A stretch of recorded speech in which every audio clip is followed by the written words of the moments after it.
আমাদের প্রেমের কথা চ্যানেলটির সকল প্রকারের পাঠ গল্প দেখতে আমাদের চ্যানেলটি সাবস্ক্রাইব করে পাশে থাকা বেল আইকনে ক্লিক করুন। আম্মু, ওরা এসেছে কি? মিসেস সালমা আপন কাজে মত্ত থাকা অবস্থায় পিছু ফিরে যায়। আলমারির এক পাটে ভাঁজ করে রাখা কাপড় চোপড় হতে হাত সরিয়ে বলেন, না তো, কোথায় ওরা? আমিও তো পাচ্ছি না খুঁজে। বলছো কি? সব রুম দেখেছো ভালোভাবে? কেয়া দুহাত কোমরে রেখে চোখ ঘুরিয়ে কোন রুম দেখা হয়নি এখনো তার। অতঃপর চমকিত কণ্ঠে বলে, সফুরা খালার ঘরটাতে দেখা হয়নি। সফুরা কোথায়? তার রুমেই হয়তো। মিসেস সালমা এগিয়ে আসেন, কপাল কিঞ্চিত ভাঁজ করে বলেন, কিন্তু সফুরার ঘরে থাকলে তো আওয়াজ আসতো, এত চুপচাপ কিভাবে? বুঝতে পারছি না, গিয়ে দেখি। আমি আসবো? না না না, আপনার আসতে হবে না আম্মু, আছে হয়তো আশেপাশেই।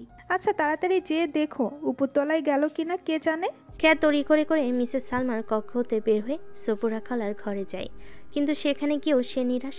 ছানা দুটার এখনও হদিস নেই, বরং সফুরা খালা মনে সুখে তার বাটন ফোনে বাংলা গান শুনতে শুনতে পা নাড়াচ্ছেন চোখ বন্ধ করে। সফুরা বেগমের বিশ্রামের সময় চলছে এখন। এই সময় তাকে ডাকাডাকি কিংবা যে কোনো ছোট কাজের কথা বললেও ভীষণ রেগে যায়, তবে সেটা সে মুখরেখা দ্বারা প্রকাশ করে না, বরং চুপচাপ তাকিয়ে থেকে উঠে যায়। অতঃপর রাগের মশলা হতে তেল ছাড়ে কিচেনের সমস্ত তেজ সপত্র আর ফ্রিজ দ্বারা ইচ্ছাকৃতভাবে জোরে জোরে ঠক ঠক শব্দ করে সে নিজের রাগের পরিসীমা মাপে। সবাইকে বোঝায় এই তো সে রাগের বহিঃপ্রকাশ ঘটাচ্ছে, কিন্তু সাবধান, কেয়া কণ্ঠ খাদে নামায় দোনামনা করতে করতে ডাক দেয় তাকে। সফুরা বেগম বন্ধনকৃত দুই চোখ হতে এক চোখ খুলে কক্ষে দাঁড়ানো মানবীকে এই সময় উপস্থিত দেখে তার কপাল কুঁচকে আসে। কে ইশারে বোঝায় একটু কথা ছিল, শোয়া ছেড়ে দয়া করে উঠতে হবে। সফুরা বেগম খেয়ার ইঙ্গিত বোঝে, বন্ধ আরেকটা চোখ খুলে সে শোয়া ছেড়ে উঠে বসে, জড়িয়ে আসা কণ্ঠ উন্মোচন করে বলে, কি হয়েছে মা, কিছু কইবেন? খালা একটু গানের ভলিউমটা কমালে ভালো হয়। সফুরা বেগম বালিশের পাশে থাকা নীলরঙা বাটন ফোনটা তুলে গান বন্ধ করে দেয়। খেয়ার দিকে পূর্ণ মনোযোগ দিতেই খেয়া শুধায়, ওরা কোথায় খালা, দেখেছেন কি? কারা? আহিত, পূর্ণনোভা। আমি জানতাম কেমনে মা, আমার কি জানার উপায় আছে? হ্যাঁ, দুইটা তো মনে হয় আমারে জানে মাইরা দিবে। আইসেন, ভালো করছেন, আইসেন আইসেন, আর একটু ভেতরে আইসেন, কি করছে দেইখা যান। খেয়া জোরপূর্বক ঠোঁট প্রসারিত করে দুহাত কষলে সফুরা বেগমের কাছাকাছি এসে দেয়। সফুরা বেগম খেয়াকে প্রত্যক্ষ সাক্ষীদাতা করে তোলে। কাঠের খাঁজকাতা টেবিল হতে পানের সাজিয়ে বের করে আনে সে। এই যে আল্লাহর অস্তে একটা পানও আমান রাখে নাই, আপনার পোলা মাইয়া ইন্দুরের মতো কুটি কুটি কইরা নিছে। এখন আমি কাইল খামু কি? পান ছাড়া আমার জীবন চলে না। টেবিলের উপরে রাখছি, হ্যাঁ জায়গা থেকে টাইন না পারছে। খেয়া সফুরা খালার পান ভোষ্টা হওয়া দেখে ব্যথিত হয়, ধীর গলায় বলে, বাবাকে আমি বলে দিচ্ছি আসার সময় আপনার জন্য পান নিয়ে আসবে খালা, মন খারাপ করবেন না, দুটোকে আমি বকে দিব। ভালো দেইখা পান আনতে কইয়েন। আচ্ছা, এখন একটু আসেন, ওদের খুঁজি, আমার চিন্তা হচ্ছে। ঘরের মধ্যে দেখছেন ভালো কইরা? দেখলাম তো। চলেন তাইলে বাইরে যাই। কেয়া সফুরা খালাকে নিয়ে পুরো ঘর আবারও খুঁজে দেখে ভালোভাবে। ছানা দুটোর এমন নীরবতা তাকে ভাবিয়ে তোলে বেশ। দুটোর একটাও চুপ থাকার নয়। হঠাৎ গেল কোথায়? কেয়া ড্রয়িং রুম ছেড়ে মেন ডোর খোলা মুহূর্তে থমকে দাঁড়ায়। পূর্ণনোভার আওয়াজ পাওয়া গেল মনে হচ্ছে। কোন থিন? আসুন তো খালা। কেয়া কালো প্রেক্ষাপট না করে দৌড়ে কিচেনে ঢুকে যায়। সফুরা বেগম পিছু পিছু ছুট লাগায় তার। দুজনে উপস্থিত হয় এদিক সেদিক চোখ বোলায়। অতঃপর কিচেন ক্যাবিনেটের নিচে ফাঁকা জায়গায় চোখ পড়তেই তা স্থির হয়ে যায়। থাও থাও বেবি থাও, ও ভয় করলে না? এক নিরীহ অবলা প্রাণী পড়েছে ফের বেকায়দায়। বিরক্তি দিতে সে মিউমি করে চলেছে ধীর স্বরে। যে খাবার তাকে এতক্ষণ যাবৎ ধরে সেদে সেদে খাওয়ানোর চেষ্টা করেছে, সেই খাবারের প্রতি তার তীব্র অনীহা। এই খাবার কি সে খায় নাকি? সে খায় মাছ, মাংস, দুধ, আর এর এনেছে গুঁড়ো দুধ। গুঁড়ো দুধ কি করে খাবে? এত যখন খাওয়ানোর শখ, তাহলে একটু গরম পানি দিয়ে গুলিয়ে আনলেই তো পারে, তাহলে তো আরাম করে খেতে পারতো। অথচ সে খাচ্ছে না দেখে ছানা দুটো তার পুরো গায়ে মুখে লেপটে দিয়েছে গুঁড়ো দুধ। সাদার উপরে পড়েছে আরেক সাদার আস্তরণ। মনে মনে সে রাগ তোলে ছানা দুটোর উপরে, মুখ ঘুরিয়ে তাকিয়ে থাকে অন্যদিকে। অ্যাকোরিয়ামের মাছগুলোর মতো হয়েছে তার দশা। কি সুন্দর মনের সুখে ঘুমাচ্ছিল সে। আরামের ঘুমের মাঝে কোথা হতে উড়ে এসে টেনে টুনে তাকে নিয়ে এসেছে এখানে। একটু থাও। থাও বাবু। বিড়ালছানা দীর্ঘশ্বাস ফেলে চোখ মুখ লটকে থাকে। তার ভাবভঙ্গি দেখে অনুমান করা যায় হাজার থাও থাও করলেও সে খাবে না। আল্লাহ গো, ও আমার খোদা, এ কি অবস্থা! আহিত পণ্যনেভা চমকে থাকে। দুজন মানুষের উপস্থিতি চোখে পড়তেই তার হাত হতে গুঁড়ো দুধের বড় কৌটাটা ফেলে দেয় তৎক্ষণাৎ। গড়িয়ে যা পুরো ফ্লোর ছড়িয়ে পড়ে একাধারে। সপুরা খালা চক্ষু চড়াক হয়ে তাকিয়ে থাকেন। আহাজারি মাখা কণ্ঠে বলেন, ও আমার খোদা, এ আমি কি দেখি? যা দেখি সব তো ধবধবা সাদা। খেয়া শক্ত চোখে দুজনের দিকে দৃষ্টি নিক্ষেপ করে। দুষ্টু ছানা দুটোর পুরো গা মেখে আছে গুঁড়ো দুধ দিয়ে, চুল অব্দি পৌঁছে গেছে তা। অন্যদিকে নীরের বিড়াল ছানা তুতুনের তো বেহাল দশা। সাদা ভূত সাজিয়ে বসিয়ে রেখেছে তাকে। দুজনকে কেবিনেট হতে বের করে দাঁড় করে সামনে সে থমথমে গলায় জিজ্ঞেস করে, এগুলো কি করেছো তোমরা? পুনর্নভা দুটো হাতে লেগে থাকা গুঁড়ো দুধ তার চিকন লাল ঠোঁট দিয়ে চাটতে চাটতে বলে, মাম্মা, ফুটি ম্যাও থাই না। পুতুল মেয়েও কোথায় পেয়েছো? ফুটি ম্যাও ওখানে। খেয়ার তড়িৎ হাতে বিড়াল ছানাটাকে কোলে তুলে নেয়। গা ঝাড়া দিয়ে পরিষ্কার করতে করতে বলে, আমি এক্ষুনি নির্ভূতিকে ফোন করে বলে দিচ্ছি, ভূতি এসে তোমাদের দুজনকেই পিত্তি দেবে। আহিদ গুঁড়ো দুধের কৌটাটা টেনে তোলার চেষ্টা করে, কিন্তু তার কোমল নরম হাতে সে শক্তি আসে না, যার কারণে ফ্লোরে গড়িয়ে পড়া গুঁড়ো দুধ দু হাতে তা চাপড়াতে চাপড়াতে বলে, মা মা ফুটি মেয়েও থাই না কেন? খালা, ওটাকে তোলেন। সপুরা খালা আহিদকে টেনে তুলে কোলে নেয়। রাগে গজগজ করতে করতে বলে, আল্লাহ গো, এ কোন দুনিয়ায় আমার বাস! আহিদ এক আঙ্গুল মুখে পুড়ে সপুরা খালার দিকে তাকিয়ে বলে, খাবা? না, আমার খাওয়া লাগতো না, পেট ভইরা গেছে। এই খানিক হইল পাকঘর সাফ কইরা গেছি, চোখ দুইটাও মেলবার পারি নাই। আল্লাহর দুই বান্দা এর মধ্যেই হাজির হইয়া খিচুড়ি পাক করছে। খেয়া তুতুনের গা পরিষ্কার করে ঝেড়ে ঝুড়ে দিয়ে নামিয়ে দেয় দরজার দিকে। তুতুন হাঁপ ছেড়ে বাঁচে। দরজা পার হওয়া মুহূর্তে ঘাড় ঘুরিয়ে একবার তাকায় পিছনে। দুই ছানার দিকে নীলছে সাদামণির চক্ষু মিলে ম্যাও করে ওঠে। তার ভাষায় বোঝায়, আর নিচে নামছি না, মাপ চাই। ছানা তো আমি নিজেও, তবে তোমাদের মতো এত দুষ্টু না বাবা। পূর্ণনভা, এদিকে আসো। মাম্মা, ম্যাও। কোনো কথা হবে না। তোমাদের দুজনকে খাঁচায় বন্দি করা ছাড়া দেখছি উপায় নেই। আমার হইছে পোড়া কপাল, এই পাকঘর আবার পরিষ্কার করণ লাগবো। আমি আর এ বাসায় কাজ করুম না, চইলা যামু এই মাস শেষ হইলে। খালা, আপনি দুজনকে নিয়ে যান আমার ঘরে, তো আমি পরিষ্কার করে আসছি। মাপ চাই মা, এই কথা কইবেন না। এই দুইজন রে আমি নিয়া রাখবার পারুম না। আপনি যান, আমি পরিষ্কার করতেছি। শেষ কাম কইরা যাই কি আর করা। সপুরা খালা 20তমবার কাজ ছাড়ার ঘোষণা দিয়ে খেয়ার হাতে দুটো ছানাকে হস্তান্তর করে দেয়। অতঃপর বেচাই চটানো মুখে নিজ কাজে লেগে পড়ে। খেয়া দুজনকে দুপাশে কোলে তুলে বের হয় কিচেন হতে। মাম্মা। পুনর্নভা তার মাম্মার আদুরে গালে চুমু লেপন করে। আহিত সেটা দেখে তার গুঁড়ো দুধ মাখানো হাত দিয়ে আরেক গালে আঁকিবুকি করে। খেয়া আর চোখে তাকায় পরপর দুজনের দিকে। হতাশা মাখা কণ্ঠে বলে, মন গলানোর চেষ্টা, তাই না? বলছি না দুজনকেই পিত্তি দিব, চলো। অপরাহের পোহর কাটিয়ে নরম বিকেল নেমেছে। বেশ কিছুক্ষণ হলো এসে হিমশীতল রুমে তখনও ঘুমিয়ে মাহাদীপ। দীর্ঘ 4 মাস পর কালকে রাতে বাসায় ফিরেছে সে। হাতে ছুটি, বেশ লম্বা সময়। টানা 1 সপ্তাহ নির্ঘুমে নেয় রাত কাটিয়ে দুটো রক্তলাল চোখ জোড়ে মিলেছে অবশেষে স্থিরতা। নিস্তব্ধ ঘেরা কক্ষ, থাই গ্লাস ছেড়ে জানালার পর্দা ভেদ করে পড়ন্ত বিকেলের মৃদু সোনালি আভা উকিঝুঁকি দিয়ে পড়েছে মাহাদীপের শান্ত মুখে। উবু হয়ে শুয়ে নিঃশ্বাসের মৃদু ছন্দে বালিশে মুখ গুজে রেখেছে সে। ঘুম হয়তো বেশ গভীর। ঠিক তার উল্টো দিকে দাঁড়িয়ে খেয়া, ঠোঁটে কিঞ্চিত অভিমান, চোখে বেশ খানিকটা কৌতূহল, ভুরুতয় বাঁকা হয়ে আসে আপনা আপনি। মেজর সাহেবের ঘুমের সময়কাল ছেড়েছে প্রায় 4 ঘন্টা।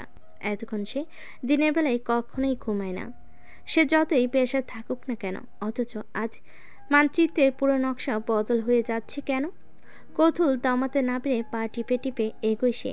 মেঝেতে পড়ে থাকা ক্ষীণ আলোর ঝিলিক তার পদচারণায় নাচে। মাহাদীপের পিঠের উষ্ণতা খেয়াকে টানে।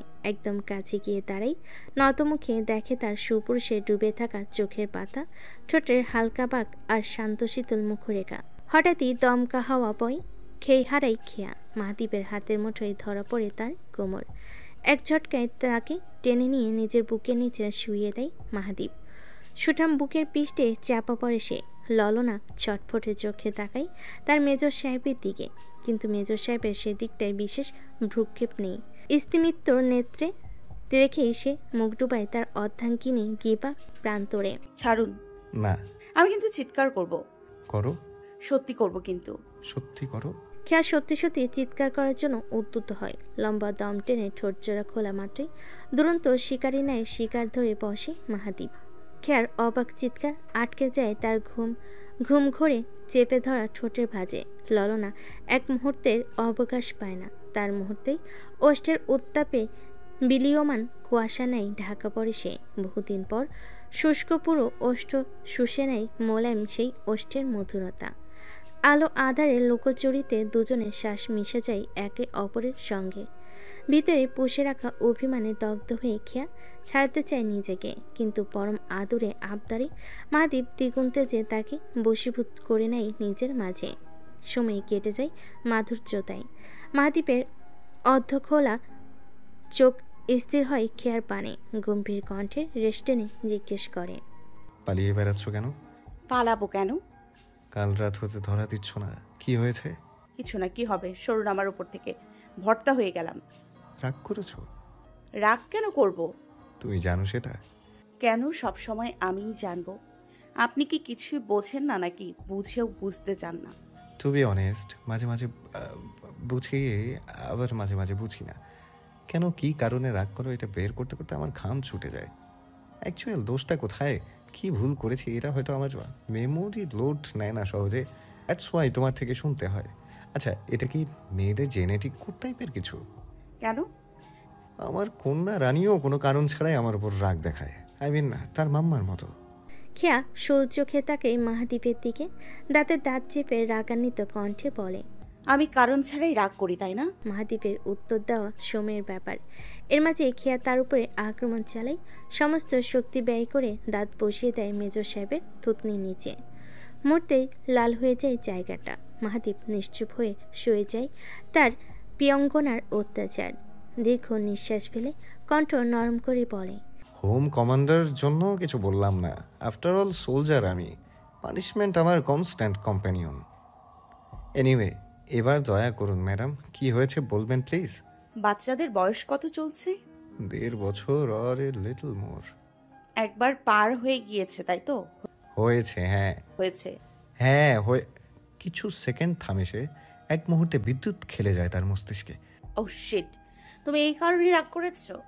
খেয়া নিশ্চুপ হয়ে চোখে মুখ চুপসে তাকিয়ে থাকে। খুব ভালোভাবে তাকালে দেখা যাবে চোখের মনি অসহ্য হতে শুরু করেছে ইতিমধ্যে। মাহদীপ খেয়ার মাঝে মাথা ডুবিয়ে চোখ বন্ধ করে ফেলে। অনুতাপীয় স্বরে বলে, sorry sorry sorry, I am really sorry. উইশটা পর্যন্ত করেননি আপনি বাচ্চাদের। আপনাকে যে আমি উইশ করেছিলাম সেটারও কোনো প্রত্যুত্তর দেননি। খেয়ার গলা ধরে আসে, চোখ টলমল। মাহদীপ একইভাবে কিছুক্ষণ চুপ থাকে, অতঃপর ধীর কণ্ঠে জবাব দেয়, ডিসেম্বরের 28 তারিখ থেকে জানুয়ারির 26 তারিখ পর্যন্ত আমরা একটা মিশনে ছিলাম।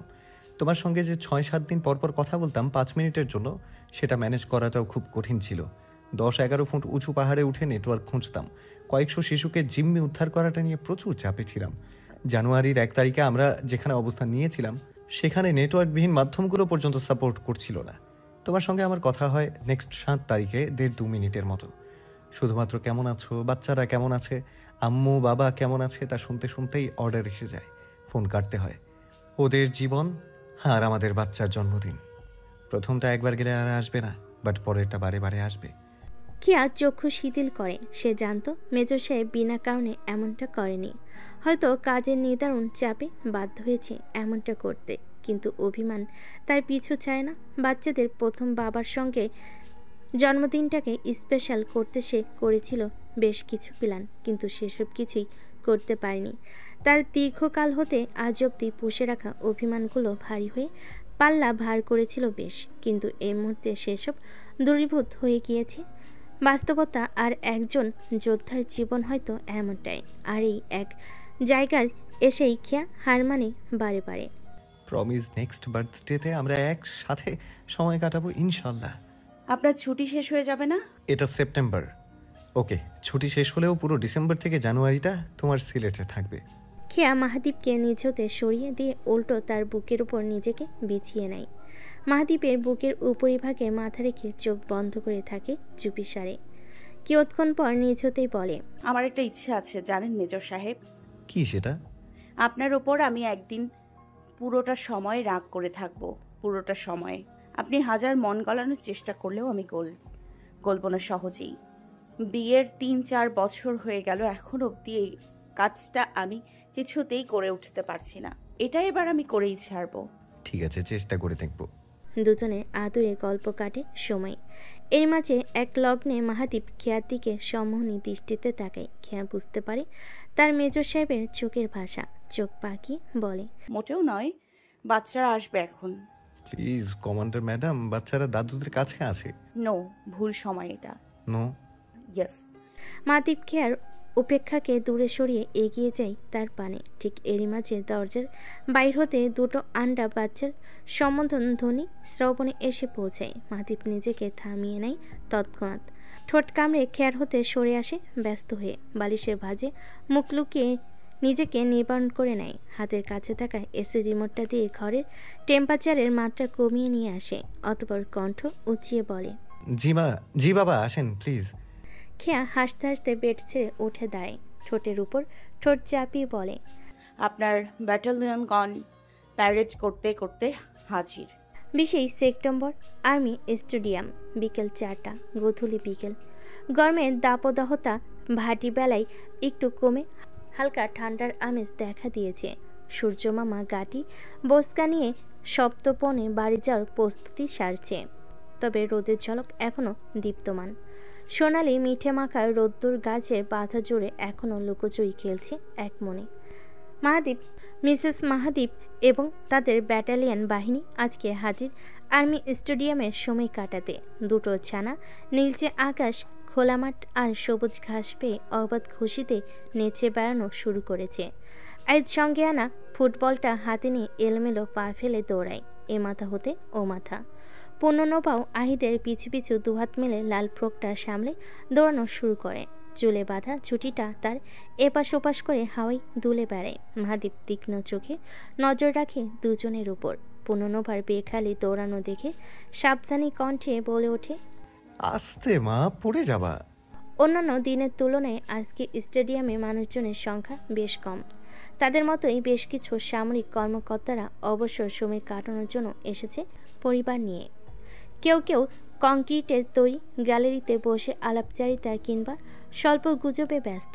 ছোট ছোট ফুলগুলো দারুণ উচ্ছ্বাসিত, কারণ অকারণেই এই বটবৃক্ষ বা আঁচলের ছায়াতলে পায় দীর্ঘ সময় অপেক্ষা করে। তাদের কারো কারো বাবা কিংবা মা থাকে দেশের সেবায় নিয়োজিত একজন সামরিক সদস্য, এবং তার পরিবারে জানেই এই সময়গুলো কতটা মহা মূল্যবান তাদের জীবনে।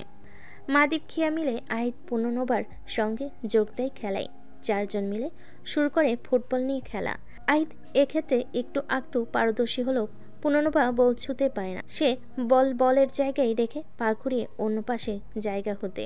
মা পারবে পারবে, এই দিকটায় পা দাও। খেয়া পুনর্নবাকে উদ্দীপনা যোগায় বারে বারে, কিন্তু সেটা খুব বিশেষ কাজে দেয় না। অভিমানী রাজকন্যা বল ছুঁতে না পেরে মুখ ফোলে, চোখ শুরু করে মুখ লটকে ঘুরিয়ে দাঁড়িয়ে থাকে অন্যদিকে। বাবা মাম্মার বারে বারে বলা কথা তার কানে যায় না। উপায়ন্তর না পেয়ে মাহাদীপ গিয়ে নানান চেষ্টায় তার রাজকন্যার অভিমান ভাঙায়। কোলে তুলে হাঁটু ভেঙে বসে হাত দ্বারা নরম পা দুটোতে বল ছুঁয়ে দেয়। আর এতেই মুখে রক্তচাপা হাসি ফোটে পুনর্নবার। দুহাতে তালি দিয়ে খিলখিল হাসিতে মুখরিত হয়ে ওঠে সে। ঘাড় ঘুরিয়ে দুহাতে বাবার গাল জড়িয়ে ছোট্ট করে ঠোঁট লাগিয়ে দেয় সেখানে। সন্ধ্যা হতে আর কিছু সময় বাকি। দুই ছানা ফের ছোটাছুটিতে মশগুল হয়ে ওঠে নিজেদের মতো করে। মাহাদীপ এক হাতে খেয়ার কাজ জড়িয়ে অপর হাতে পকেটে রেখে হাঁটতে থাকে। সামনে একটা সারপ্রাইজ অপেক্ষা করছে। সারপ্রাইজ? জি, কি সেটা? অপেক্ষা করতে হবে 2 দিন। কোথায় যাচ্ছি আমরা? না, কোথাও যাচ্ছি না। তাহলে কি সারপ্রাইজ? এটা অন্যরকম একটা সারপ্রাইজ। হেন্স দিন। আমার প্রফেশন রিলেটেড। খেয়া ভাবতে শুরু করে প্রফেশন রিলেটেড সারপ্রাইজ কি হতে পারে। সহজে তার মাথায় আসে না। একটু গভীরভাবে ভাবার অগ্রসর হতেই মাহাদীপ বাদশা দেয়। এখন এটা নিয়ে ভাবতে হবে না, চলো ট্র্যাকে যাই। ট্রাকে কেন? দৌড় কম্পিটিশন। সরি, আমি আর কোনো দৌড়াদৌড়ি কম্পিটিশন দিচ্ছি না। কাঠমান্ডুর সেই দৌড় প্রতিযোগিতায় হারের দাগ এখনো অক্ষত আছে আমার। এখানে শুধু আমি তোমার প্রতিপক্ষ থাকবো। Are you kidding? আপনার সঙ্গে আমি পারবো কখনো? তুমিই পারবে। হ্যাঁ, আপনি ইচ্ছে করে হারলে তো আমি পারবই। ওকে, এমনি জাস্ট দৌড়। শিওর এমনি? শিওর এমনি। অতঃপর দুজন ট্রাকে দৌড়াদৌড়ি করে খানিকটা সময় আইদ 15বার বাবা মাম্মাকে দেখে পিছু পিছু দৌড় শুরু করে। মাহাদীপ পিছু ঘুরে আইদকে বাঁকা করে পাজকোলা করে তুলে নিয়ে দৌড়ায়। আইদ ছটফটে হাত পা নাড়ে, ফোকলা দাঁতে রক্তিমকালে হেসে কোটি কোটি হয়ে ওঠে সে। দূর হতে চারজনের এই উচ্ছ্বাস চোখে লেগে থাকার মতো এক অমায়িক দৃশ্য হয়ে চিত্রপটে ফুটে ওঠে। কি প্রফুল্লতা, কি আনন্দধারা প্রত্যেকের চোখে মুখে। ঘেমে লাল টকটকে হয়ে ওঠা চানা দুটোর বাঁধভাঙ্গা উল্লাসে যেন কিছুতেই কমে না। এরপর সন্ধ্যায় নামে সূর্য ডোবে, নেমে আসে আধার। সমাপ্তিতে যোগ হয় আরও একটা দিন, নতুন আশা, নতুন দিগন্তে। তারা চেয়ে থাকে নবদিনের সূচনায়। 19 সেপ্টেম্বর সেনাকুঞ্জ। সুন্দর নবোদিত এক সকাল। রং ছড়ানো নীল আকাশে সাদা মেঘের ছড়াছড়ি। চারপাশে শরৎ সেজেছে শিউলি আর কাশফুলে। রৌদ্রময় ঝকঝকে এ দিনটাই হালকা বাতাস নেচে বেড়ে প্রাণ চঞ্চলা হয়ে। প্রশান্তিময় একটা দিনের সম্ভার। ঘড়ি কাটা তখন সবে মাত্র রওনা দিয়েছে 9টা ছেড়ে 10টার ঘরে। সবুজ আর স্নিগ্ধতার মিলনস্থল সেনাকুঞ্জ। সুবিস্তীর্ণ, সুপরিকল্পিত ও নিপুণভাবে সাজানো এই পরিবেশের মোহমায়েই আটকে যায় চোখ। বিশাল লনে সবুজ ঘাস মখমলের মতো কার্পেট বিছিয়ে আছে পদতলায়।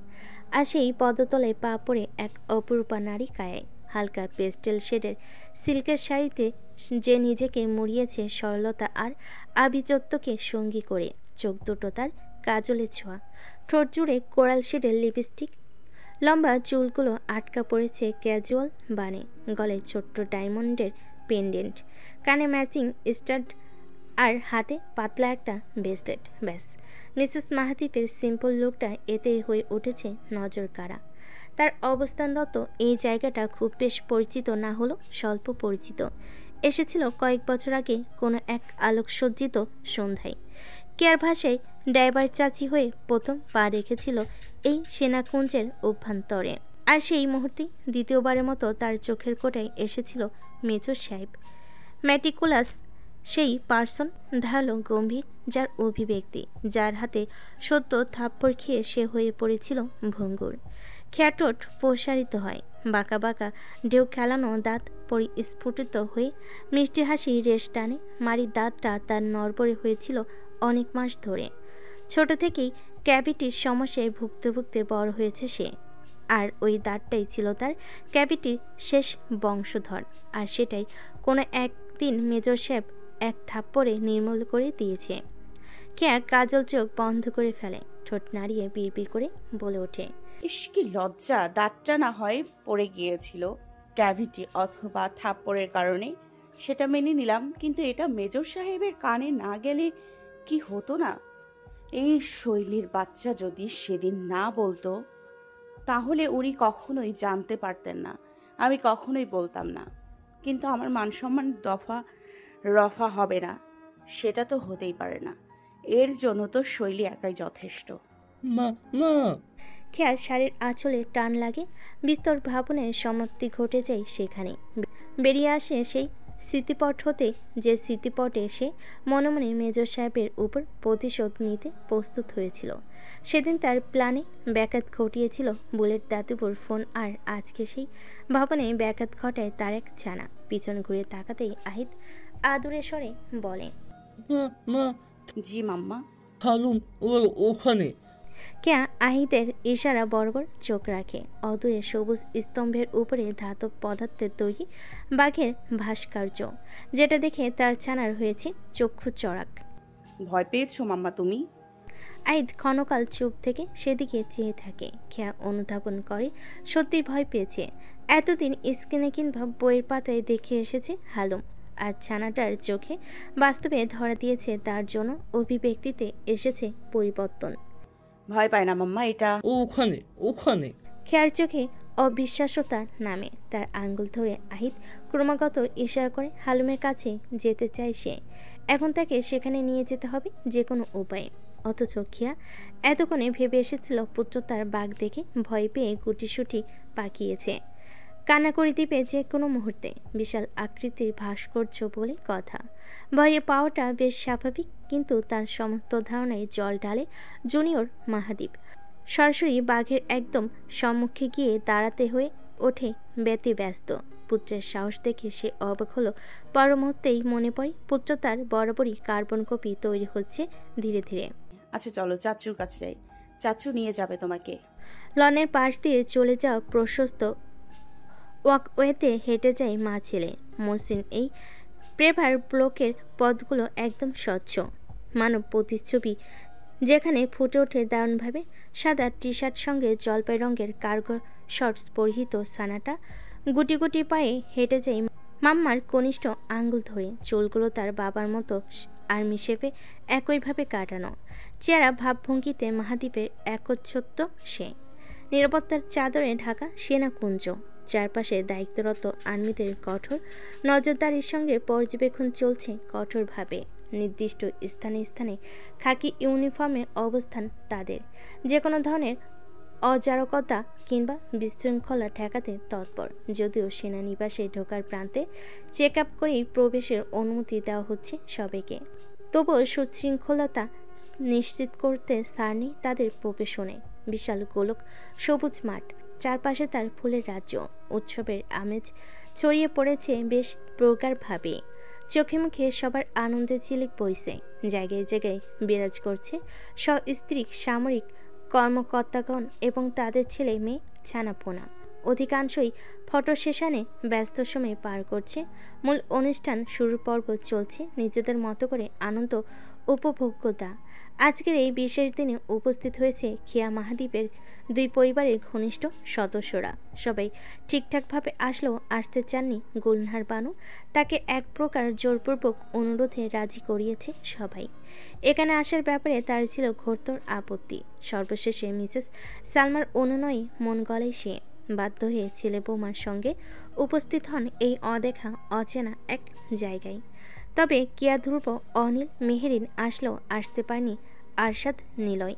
দুজনে কেউই ম্যানেজ করতে পারেনি নিজেদের সময়, কিন্তু সশরীর উপস্থিত না হতে পারলেও দূর হতে বন্ধুত্বের দায়িত্ব পালন করেছে যথাযথভাবে। খেয়া ধ্রুব অনিলের সঙ্গে আহিদকে পাঠিয়ে দিয়েছে হালুম দেখতে। অন্যদিকে হালকা পাথর খচিত লাল খয়েরি রঙের সারারা সালোয়ার কামিজের সামলে খালামণির সঙ্গে ছবি উঠতে ব্যস্ত পূর্ণনোভা। যদিও ছবি ওঠার দিকে তার কোনো আগ্রহ নেই, তার মন বেজায় উসখুস করছে এসবে। কপাল কুঁচকে রেখেছে, কিন্তু খালামণি নাছোড়বান্দা হয়ে কবজা করে ধরে তার সঙ্গে ছবি তুলছে। পূর্ণনোভা কেঁদে দিবে প্রায়। এরই মাঝে খানিক দূরে দাঁড়ানো পারিবারিক আলাপ হতে নিজেকে ছিন্ন করে ধীর পায়ে হেঁটে আসেন গুলনার বানু। মেজাজ তার বেশ গরম এ দৃশ্য দেখে। হাতে থাকা লাঠিটা দিয়ে সরাসরি এসে কেয়ার পায়ে বসিয়ে দেন এক ঘা। এই মেনু, সব জায়গায় তোর কুলকুলান লাগে তাই না? ফুসকুড়ি উঠাইয়া থাকে গাও ভরা তোমার। আমার বুটি নাতনিরে ধৈরা বাইন্দা বান্দরের লাহান বিস্কাইতা জোস কে সেরা খারা।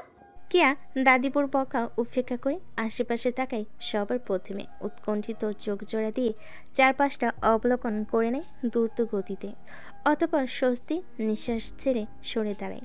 পায়ে হাত বোলাতে বোলাতে আপনা মুখে বলে ওঠে, না, কেউ দেখেনি, তার মানে আল্লাহ বাঁচিয়েছে। দাদিবু কি হয়েছে? আইসে আরেক মেহনত গেছিলি কোনে চাউল থুইয়া।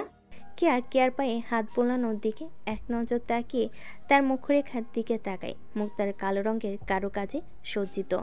বুঝতে পেরেছে দাদিবু লাঠির চালন করেছে এই মানবীর উপরে। এইখানেই আমোদ দেখলেই মাথা ঘুরান দেয়, তাই না? সাওয়াল থুইয়া বৈরাগী হইয়া ঘুরতাছস। এই মেয়ে নোক তো হাতে পাতায় ধইরা সাওয়ালডারে ফোনের মধ্যে ঢুকাইতাছে। দাদিবু, ফোনের মধ্যে ঢুকলাম কখন? মাত্র 2টা ছবি তুলেছি। কেয়ার মিনমিন কণ্ঠে বলা কথায় দাদিবু ধমক দিয়ে বলেন, চুপ থাক মেয়ে নোক। ওয়াক ধইরা ছবি তুইলাও 2টা ছবি হইছে। পুষ্কেন সঙ্গে তুইলা মাটিত পাড়া দেস।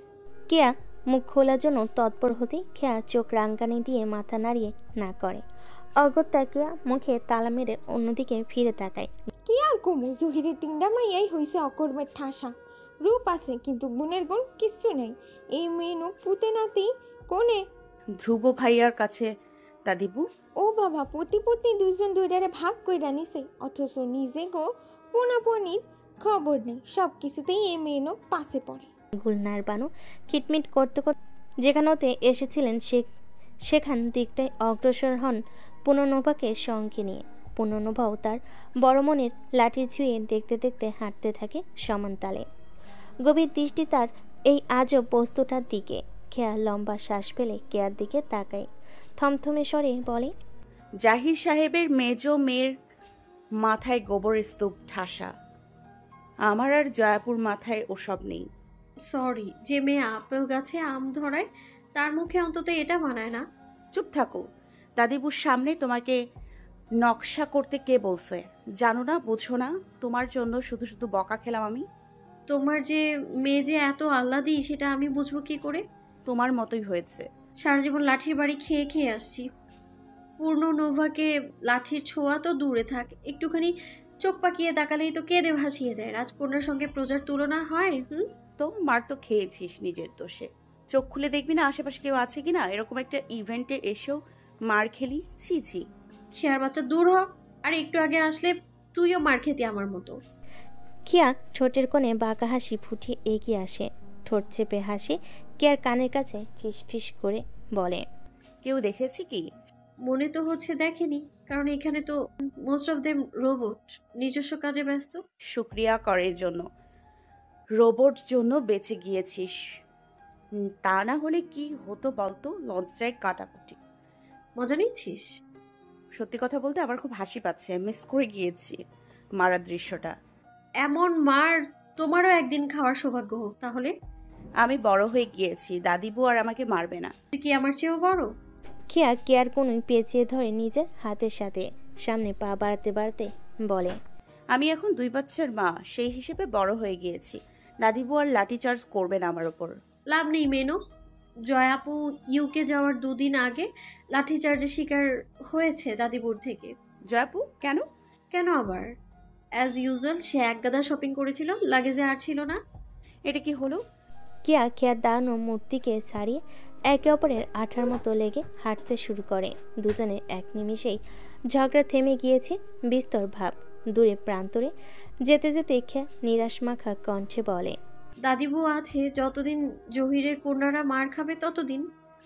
তবে তোদের দুজনের থেকে কিভাবে কিভাবে যেন মার আমিই বেশি খাই। অবিচার করা হয় আমার প্রতি। কি যে বলো না মেয়ে মুখ। মার কি আমিও কম খেয়েছি নাকি? এক লম্বাদেহী সুঠাম সুপুরুষ সদৃঢ়ভাবে দাঁড়িয়ে মৃদু আলাপচারিতা সারছেন সামনে দাঁড়ানো এক অফিসারের সঙ্গে। পরনে রয়েছে তার অলিভ গ্রিন রঙের ড্রেস টিউনিকটি একদম ঝকঝকে, কোনো ভাঁজ বা অযত্নের ছাপ নেই। কাঁধে শোভা পাচ্ছে তার মেজর পদবীর ব্যাজ। সুনিপুণভাবে তাতে খোদাই করা আছে তলোয়ার, তার উপরে একটা চাঁদ। বুকের বাঁদিকে সজ্জিত রয়েছে তার সামরিক জীবনের অর্জিত পদক ও রিবন। মাথায় পরিহিত সার্ভিস ক্যাপ। মেজর মাহাদীপের প্রতিটি কথাবার্তায় কিংবা হাঁটা চলায় ফুটে উঠেছে এক ধরনের গ্রেস ও পেশাদারিত্ব।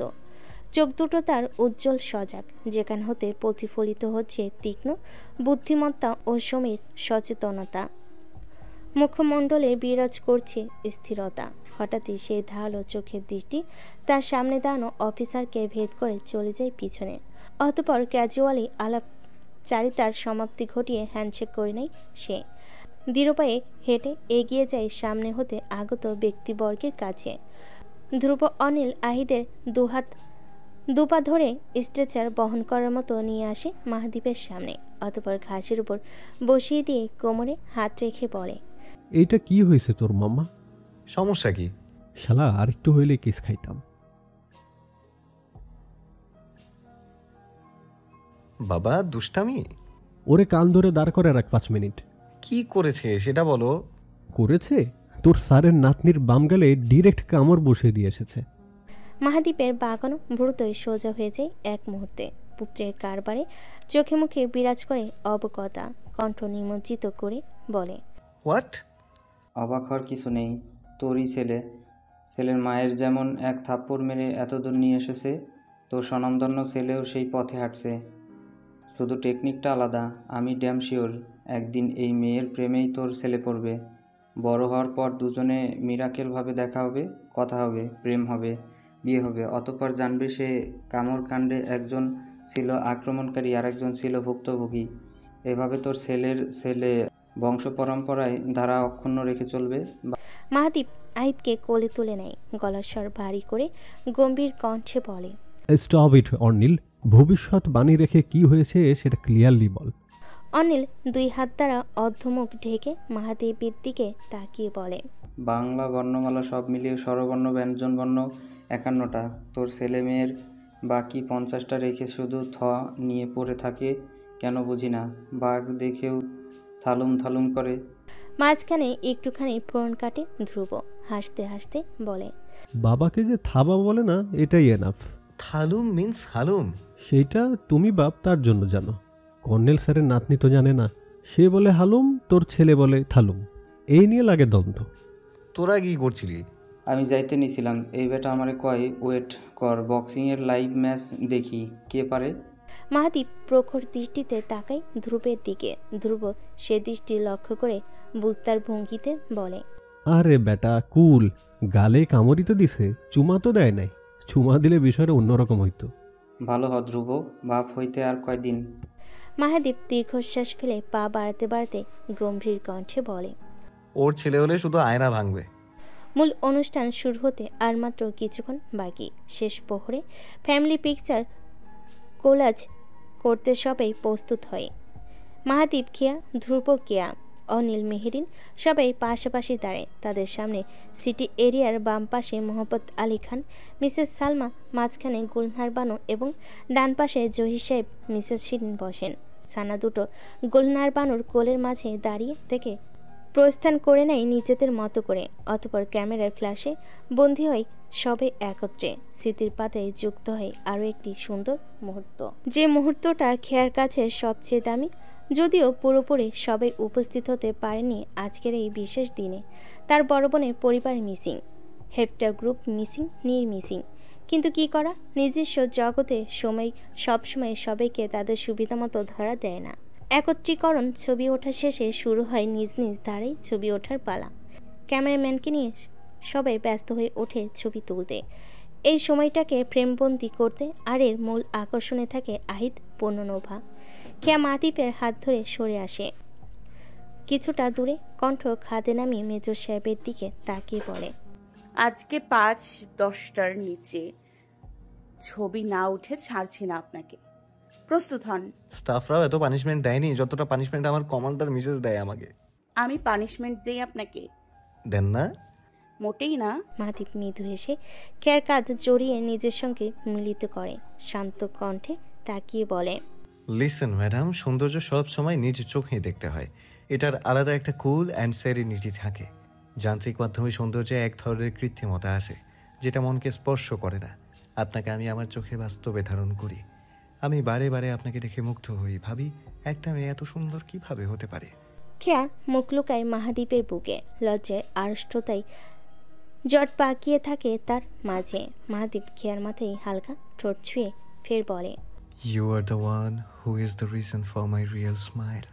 You are the one who defines my love. You are the one who has always inspired me and given me strength. My permanent choice. Thank you for coming into my life.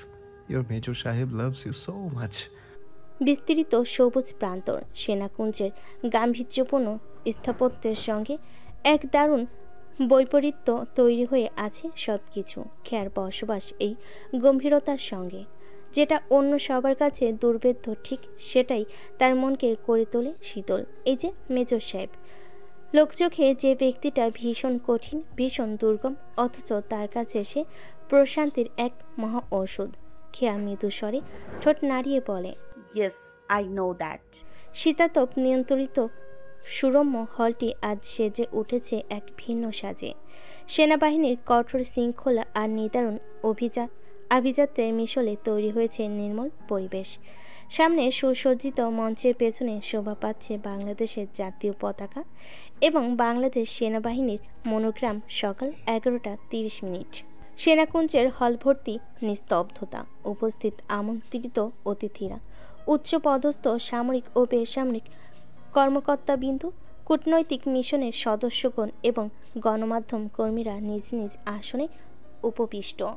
Major মাহাতিবের পরিবারের সদস্য এবং ঘনিষ্ঠ আত্মীয় স্বজন বসেছে সামনের সারিতে। Mrs Salma এবং মোহাম্মদ আলী খানের মুখরেখায় প্রকাশ পাচ্ছে এক অন্যরকম আবেশতা। চোখে মুখে তাদের গর্ব আর চাপা উত্তেজনার ছাপ। ভিতরটা এক অজানা অভিলাষে ছোটাছুটি করছে। তাদের সেই ছোট্ট মাহাদীপের জীবনে আজ বিশেষ একটা দিন, বিশেষ একটা সমন্বনার ভাগিদার হচ্ছে সে। ঘড়ির কাঁটা যখন 11:45 সামরিক ব্যান্ড দলের সুমিষ্ট বাদ্যের তালে তালে প্রবেশ করে সেনাপ্রধান, সেনাবাহিনীর কোয়ার্টার মাস্টার জেনারেল QMG এবং chief of general staff CGS, বিশেষ ব্যক্তিবর্গগণকে সম্মান প্রদর্শনের জন্য উপস্থিত সকলে নিজ নিজ জায়গা হতে দাঁড়িয়ে স্যালুট জানায়। সুশৃঙ্খল অভ্যর্থনা গ্রহণ করার পর মঞ্চে নিজেদের আসনে বসার পর সকলে আবার বসে পড়ে। অনুষ্ঠান সঞ্চালনার দায়িত্বে থাকা সামরিক সচিবালয়ের জ্যেষ্ঠ কর্মকর্তা আয়েশা তনি কিছুটা গাম্ভীর্যতা বজায় রেখে সুস্পষ্ট কণ্ঠে ঘোষণা করেন, মাননীয় সেনাবাহিনী প্রধানের অনুমতি নিয়ে আজকের পদোন্নতি ও সম্মাননা প্রদান অনুষ্ঠানের কার্যক্রম শুরু করা হচ্ছে। শুরু হয়েছে এই মূল আনুষ্ঠানিক কার্যক্রম। আয়েশা তনি সাদা পেপার শিটটা লেকটানে রেখে প্রারম্ভ করে তার বক্তব্য। প্রথমে উষ্ণ অভ্যর্থনা এবং সালাম বিনিময় শেষে সে সরাসরি চলে যায় মূল বিবৃতিতে। প্রাথমিক বিশ্লেষণ এবং সঠিক তদন্তের ভিত্তিতে সিলেট সহ মোট 2টি জেলায় পরপর 3 থেকে 4টি অপারেশন সম্পন্ন হয় গত 1.5 বছর হতে 2 বছরের মধ্যে, যার মধ্যে সিলেটের জয়ন্তাপুর, কানাইঘাট ও গোয়াইনঘাট এর সীমান্তবর্তী এলাকা ছিল সবচেয়ে ঝুঁকিপূর্ণ। এখানে রাজত্ব চলত বেশ কিছু উচ্চ পর্যায়ের মাস্টার মাইন্ডে। তাদের দ্বারা সংগঠিত হতো মাদকদ্রব্য, অবৈধ অস্ত্র, বিদেশি মালামাল এবং শিশু পাচার। পার্শ্ববর্তী প্রতিবেশী দেশগুলোতে ছিল অবাধ বিচরণ। তাদের অসংলগ্ন কারবার ঠেকাতে বাংলাদেশ সেনাবাহিনী কঠোর পদক্ষেপ গ্রহণ করেন। শুরু হয় একের পর এক অভিযান। নিরীহ বসবাসযোগ্য মানুষদের জানমালের কথায় মাথায় রেখে এই অভিযানের চালনার সিদ্ধান্ত নেওয়া হয় মন্থর গতিতে। ধৈর্য, আত্মবিশ্বাস এবং দৃঢ় মনোবল নিয়ে মেজর মাহাদীপ মাশফিনের নেতৃত্বে সুকৌশলে সরিয়ে আনা হয় ঝুঁকিপূর্ণ অঞ্চলের বসবাসকৃত সেসব মানুষদের। অতঃপর নেওয়া হয় রণকৌশল পদক্ষেপ। অসামান্য সাহসিকতায় একের পর এক সন্ত্রাসবিরোধী অভিযানে ধরা পড়ে মাস্টার মাইন্ড খ্যাত সব প্রভাবশালীরা। ধ্বংস করা হয় তাদের রাজত্ব, উপড়ে ফেলা হয় অরাজকতার শিকড় হতে শাখা পর্যন্ত। জিম্মি হতে উদ্ধার করা হয় শিশু কিশোরদের। আর এসবের মাঝে সংঘটিত হয় বন্দুকযুদ্ধ, স্নাইপারের রক্তক্ষয়িতা। প্রাণ হারান বাংলাদেশের সেনাবাহিনীর অকুতভয় একাধিক সেনারা। জীবনকে পরোয়া না করে চলমান সেই রুদ্ধশ্বাস অভিযানগুলোতেই অনবদ্য ভূমিকা রাখেন মেজর মাহাদীপ। তার অসামান্য কার্যক্রম, তার নেতৃত্ব গুণ, দেশের প্রতি তার নিবেদন, ঠান্ডা মাথায় সিদ্ধান্ত গ্রহণ, সফল অপারেশনের অকৃত্রিম অংশীদার। তার প্রতিটি পদক্ষেপই ছিল দায়িত্ববোধ, নিষ্ঠা এবং সুশৃঙ্খলা। তার আন্ডারে পরিচালিত মোট 3টি অভিযানে সুসংগঠিতভাবেই সফলতা বয়ে আনে। We from the Bangladesh Army extend our deepest appreciation to him. We respect his bravery. Ayesha তন্নির সংক্ষিপ্ত বক্তব্য শেষ হতেই জোড়া করতালির প্রতিধ্বনি ভেসে ওঠে। এরপর আসে সেই মাহেন্দ্রক্ষণ ঘোষণা করেন, আমরা এখন মেজর মাহাদীপকে লেফটেন্যান্ট কর্নেল পদে পদোন্নতি প্রদানের জন্য মাননীয় সেনাবাহিনী প্রধানকে অনুরোধ জানাচ্ছি। নাম ঘোষণার সাথে সাথে সুসজ্জিত সামরিক পোশাকে বুক টান টান করে মাহাদীপ মঞ্চের দিকে এগিয়ে যায়। আত্মবিশ্বাস ও বিনয়ের এক অদ্ভুত মিশ্রণ তার মধ্যে প্রতিফলিত হতে থাকে। অপরদিকে কেয়া শ্রবণের দর্শনে নিস্তেজ হয়ে ওঠে। বুকের ভেতরটা অদ্ভুত অনুভূতিতে সিক্ত হচ্ছে তার। চোখ হতে ঝরছে আপনা আপনি জলের কোনা। কাপা হাতে সে ফোনের ক্যামেরা অন করে। হাসি কান্নার মিশ্র প্রতিক্রিয়ায় সে হয়ে ওঠে নাজেহাল। মাহাদীপ সেনাবাহিনীর প্রধানের সামনে এসে সামরিক রীতি অনুযায়ী স্যালুট জানায়। অতঃপর বিনয়ী ভঙ্গিতে কর্মোদ্যম সম্পূর্ণ করে। তার কাঁধে মেজরের র্যাঙ্ক ব্যাজের পরিবর্তে লেফটেন্যান্ট কর্নেলের নতুন ব্যাজ পরিয়ে দেন, যেখানে শোভা পায় 2টি স্টার এবং একটি ক্রাউন। ঠিক এই মুহূর্তটাকে চিত্রে আবদ্ধ করতে একসঙ্গে ঝলসে ওঠে একাধিক ক্যামেরা ফ্ল্যাশের ঝলকানি। উপস্থিত সকলের করতালিতে মুখরিত হয়ে ওঠে পুরো হলরুম। নতুন র্যাঙ্ক পড়ার পর মাহাদীপ আবারও স্যালুট জানান সেনাবাহিনী প্রধানকে। সেনাবাহিনীর প্রধান তাকে উষ্ণ অভিনন্দন জানায় সগৌরবে। খেয়ার হাতে ক্যামেরাতে ধারণ করা হচ্ছে চলমান প্রতিটা মুহূর্ত। তবে নাজুক কায়া নিজেকে ঠিক রাখতে পারে না। ঠোঁটে ঠোঁট চেপে সে অঝরে অশ্রু বিসর্জন দিতে থাকে। সে জানে এই মানুষটা কতটা ডেডিকেটেড তার দেশের প্রতি, কতটা কঠোর পরিশ্রমী, কতটা সৎ সে। জীবনের অর্ধেক উল্লাস আনন্দ সে সরিয়ে ফেলেছে দেশের জন্য কাজ করতে গিয়ে। এটা তার রক্তঘামে অর্জিত সম্মান, এটা তার প্রাপ্য। কেয়া নীরব কান্নার রেশ দুপাশে বসা কেয়া এবং মিসেস সালমার কাছে পৌঁছে যায়। কেয়াকে টেনে বুকের মধ্যে চেপে সান্ত্বনা দেয়। মিসেস সালমা অশ্রুভেজা চোখে তার কবুতর ছানার মাথায় হাত বুলিয়ে দেন। মোহাম্মদ আলী খানের চোখ ছলছল। ছেলের প্রাপ্ত সম্মানে তার বুক সগৌরবে ভরে ওঠে। দেশের সর্বোচ্চ সম্মান পদোন্নতির পরপর দেওয়া হয় শহীদ সেনাদের মরণোত্তর পুরস্কার। প্রয়াত ক্যাপ্টেন সাজিদের পক্ষে হতে নওরিন গ্রহণ করে সেই সম্মান। তুলে ধরা প্রত্যেকের বীরত্ব গাথা, অবদান। অবশেষে আছে বিশিষ্ট সেনাপদক প্রদানের পালা। সেনাবাহিনীর প্রধান একটি লাল ভেলভেটের কুশন থেকে পদক তুলে নেন। দক্ষ হাতে সেটা লেফটেন্যান্ট কর্নেল পদে অভিষিক্ত মাহাদীপ মাসফিনকে তার সামরিক পেশাকে বুকের বাপ দিকে অত্যন্ত শ্রদ্ধার সাথে পদকটি পরিয়ে দেন। অতঃপর একে একে মনোনীত উপস্থিত সকল দক্ষ অভিজ্ঞতা সম্পন্ন সেনা সদস্যকে সেই সম্মানে ভূষিত করেন। নতুন লেফটেন্যান্ট কর্নেল পদমর্যাদা অর্জন শেষে মাহাদীপকে অনুরোধ করা হয় অনুভূতি প্রকাশ করার জন্য। মঞ্চের মাঝখানে সচিত্রে দাঁড়িয়ে মাহাদীপ মাইক্রোফোন হাতে নেয়। প্রশান্তময় মুখরেখায় সুস্পষ্ট কণ্ঠে বলে, Honor is an endless blessing from the Creator. আলহামদুলিল্লাহ, আল্লাহ আমাকে সেই সম্মাননায় অন্তর্ভুক্ত করেছেন যেটা তিনি চেয়েছেন। আমি সন্তুষ্ট। থ্যাঙ্কস মাই অলমাইটি আল্লাহ। মাহাদীপ থামে, হালকা দম টেনে মুখ যৎসামান্য হাসি টেনে বলে, আমার অনুভূতি প্রকাশ খুবই সংক্ষিপ্ত। আমার বাবা মার ভূমিকা অ্যাজ ইউজুয়াল অনেক উঁচুতে। তাদের প্রতি থ্যাঙ্কস জানানোটা জাস্ট ফর্মালিটি। তবে আমি স্পেশালভাবে থ্যাঙ্কস জানাতে চাই আমার লাইফে নিউ কামার 2জন পার্সনকে। লেফটেন্যান্ট কর্নেল রাশিদুল হক স্যার, যিনি আমাদের প্রতিটা স্টেপে সাপোর্ট দিয়ে গিয়েছেন, আমাকে বিশ্বাস করেছেন, আমি তার প্রতি কৃতজ্ঞ। আমার ওয়াইফ খুশবু কবির কেয়া, যে এই কঠিন জার্নিতে আমার ব্যাকবোন হিসেবে ছিল, আর এই কঠিন জার্নির অনুভূতির বহিঃপ্রকাশ সে ভালোভাবে করতে পারবে আমার চেয়ে। Can I get permission to bring my wife on stage? কেয়া হিমশীতল বরফেনায় জমে যায়।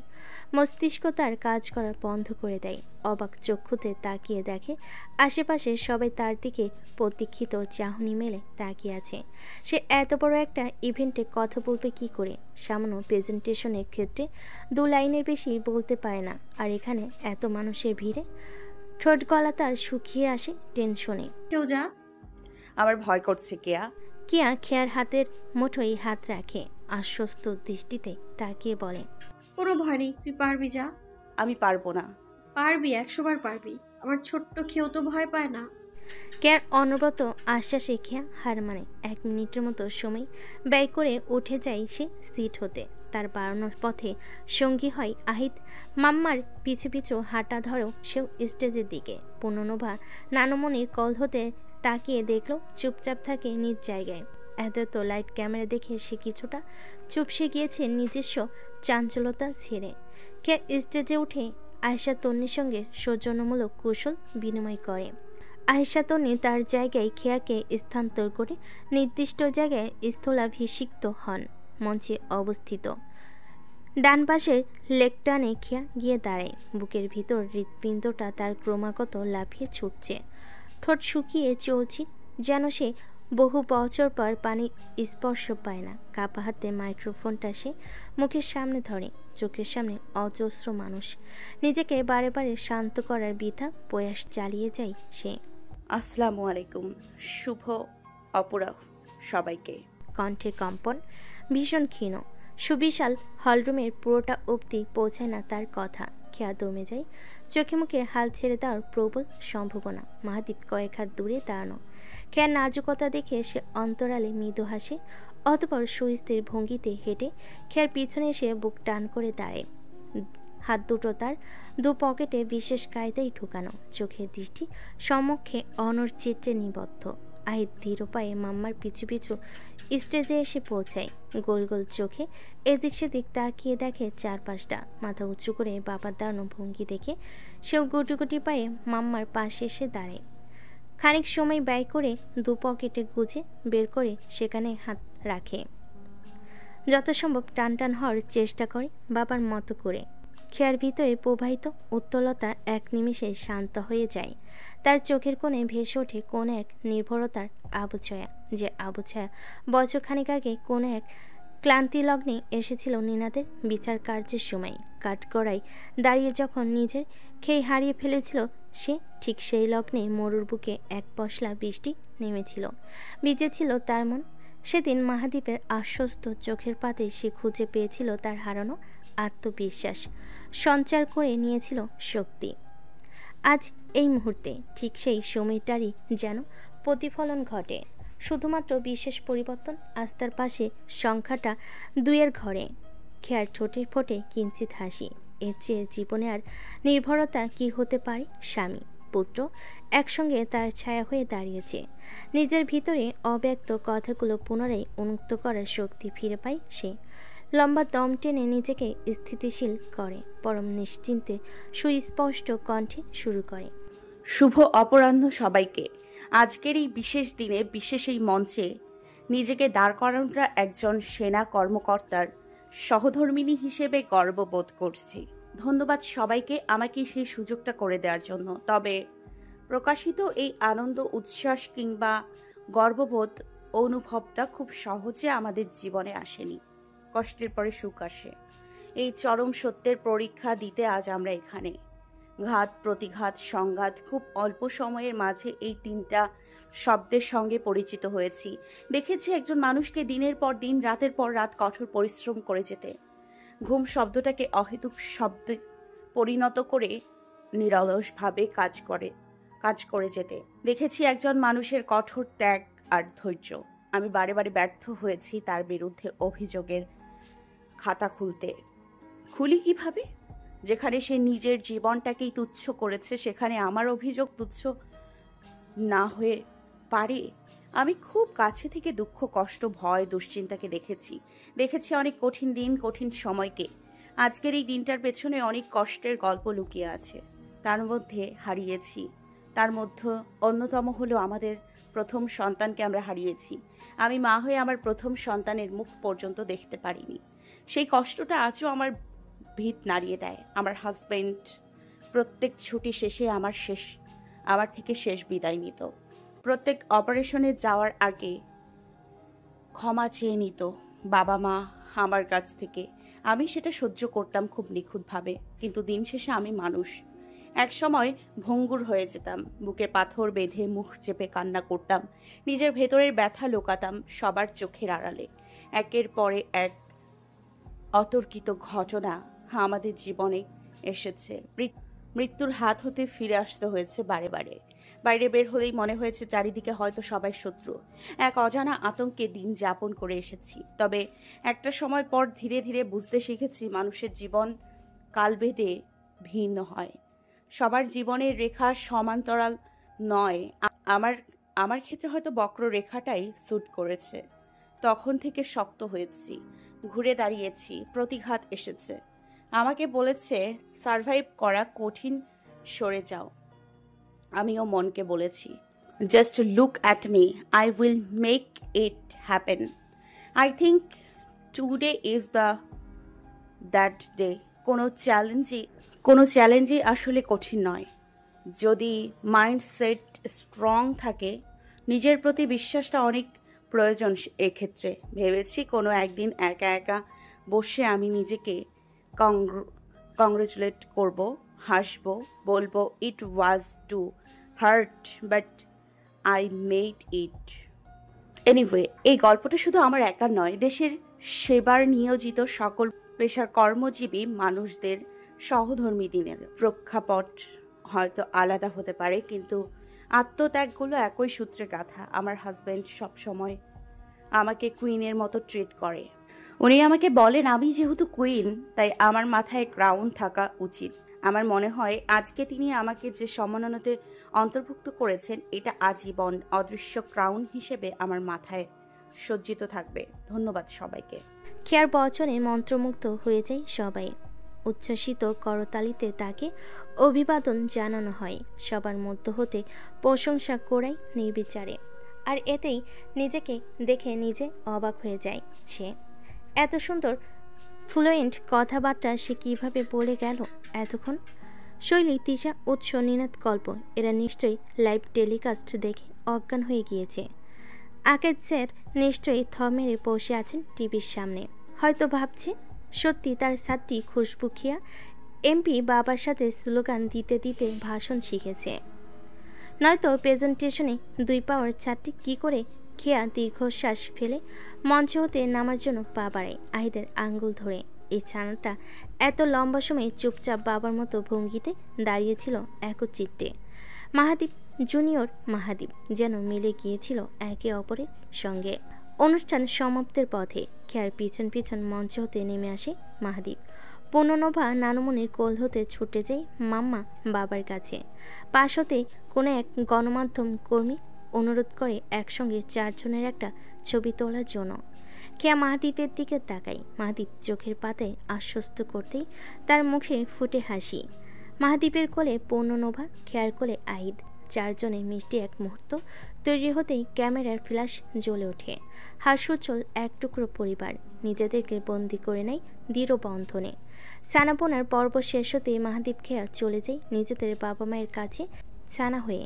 মিসেস সালমা এবং মোহাম্মদ আলী খানকে বুকের দুপাশে স্থান করে দেয় মাহাদীপ। পরম তৃপ্তির স্বস্তির নিঃশ্বাস ফেলে সে। অপরদিকে খেয়া আবিষ্ট হয় কিয়া মিসেস শারমিনের সঙ্গে। একে একে জহির সাহেব দাদিবুর সঙ্গে কুশলতা সম্পন্ন করে মাহাদীপ। সর্বশেষে ধ্রুব, অনিল মাহাদীপের জীবনের অন্যতম অংশ। 3 বন্ধু 3 জনকে জড়িয়ে ধরে এই সুন্দর মুহূর্তটাকে উপভোগ করে নেয়। এক অপরাহ বেলায় বিশুদ্ধ ভালোবাসার জোয়ারে পদ্মা নেমে অনলের পনই বর্ষণে গল্পের ঢেকে যায় মখমলের কাপড়ে কাল্পনিক কিছু মানুষের জীবনযাত্রা। তবে এক প্যাকেট কুঞ্জবন হতে আয়ান, মিকোয়াত, আহিদ, পরিজাদা মেহবিন, পূর্ণনভা, খুশবু কবির খেয়া, মাহাদীপ, মাসফিন খান, বনুশ্রী হতে গুলনার বানু, দাদিবু এবং ছন্নছাড়া ছন্নমতি যুগল, ফারান, আকিব, ধ্রুব, কাশফিয়া কবির কিয়া। ভালোবাসায় রেখে যায় অসংখ্য ভালো মানুষদের জন্য, যারা তাদেরকে পড়েছে, তাদের অনুভব করেছে, তাদেরকে অফুরন্ত ভালোবাসা দিয়ে গিয়েছে নিঃস্বার্থভাবে।